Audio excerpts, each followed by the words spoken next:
Ako nga pala si Abigail L. Santos mula sa ABM 12-2.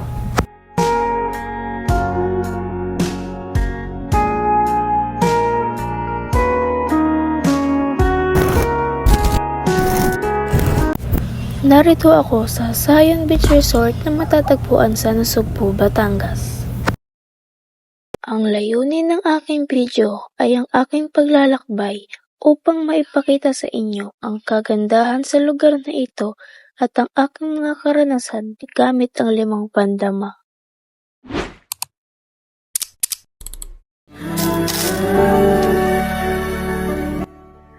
Nakakabilib dahil ang aking mga nakita rito ay marami na naglalaman sa kung ano talagang meron ang karagatan. Ang mga ito ay nagdadala ng saya para sa akin at sumisimbolo ito sa kagandahan at kaayusan ng lugar na ito. Dito naman ay ang sarap sa pakiramdam dahil naamoy ko ang simoy ng hangin. Dahil din bukas ang lugar na ito, kaya nagdudulot ng ginhawa sa pakiramdam. Rinig naman dito ang alon ng dagat, mga bata, pati na rin kantahan. Sa lugar na ito ay hindi masyadong maingay, kaya ang sarap makarinig ng ganito dahil minsan lang ito mangyari. Masarap din ang pagkain dito, lalo na kapag sinabayan ng panonood, dahil pakiramdam ko ay nakaka-relax dahil payapa rin. Nang mahawakan ko ito, lalo na ang tubig dagat, ay nag-heal ang aking inner child dahil damang-dama ko ang saya at sa pakiramdam ko ay magaan lahat. Sa pagnatili namin ng 3 araw sa lugar na ito, ay napaka-memorable neto para sa akin. Dahil naranasan ko rito ang napakatahimik at payapang magliwaliw. Ang simple pero ang saya mamuhay sa ganito. Ramdam na ramdam man ang init sa maghapon, kabaligtaran naman nito sa gabi. Kaya ang sarap maglalakad dito. Ngayon ay maglalakad na ako para maghanap ng taong pwede interviewin sa aking video. Ano pong pangalan niyo? Jono na lang po. Matagal na po ba kayo dito? Opo. Since birth po, nandito na ako.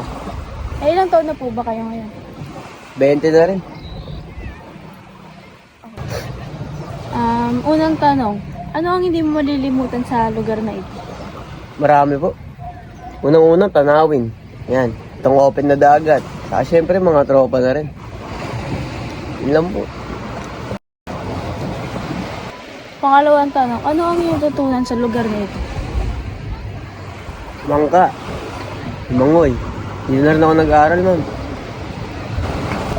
Sumunod na tanong, ire-recommenda mo ba ito sa iba? Bakit?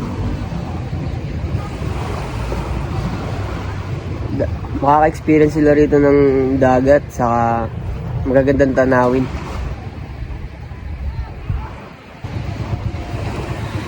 Huling tanong, ano ang pakiramdam na dito ka nakatira? Kaya pa po. Masaya. Pero nakakasawa na rin po. Palagi ko po kasi na-experience kada babangon. Ito na lang din po talaga ginagawa ko, tumambay. Yun lang. Okay na po, maraming salamat po. Thank you rin po. Pwede po ba kayo magpakilala nito? May mga nice ka bang puntahan na Katulad ng bakit mo gustong makapunta ba? kasi mainit na ngayon. Gusto kong mag-swimming week kami. Anong inaasahan mong maranasan? Yung magandang pakikisama ng mga tao, yung magandang tanawin. Ano naman ang pinaka-gusto mong makita or gawin roon? Gusto ko po makita syempre yung Taal Volcano kasi yun yung talaga yung Batangas. And ang gusto ko naman gawin, swimming na. Ano sa tingin mo ang matututunan mo kapag nakapunta ka roon? Siguro yung paggawa ng culture food, yung mga history ng Batangas. Yun na po. Thank you. Thank you, Miss. At dito na nga magtatapos ang aking video. Maraming salamat sa panonood at sa mga taong nagpa-interview.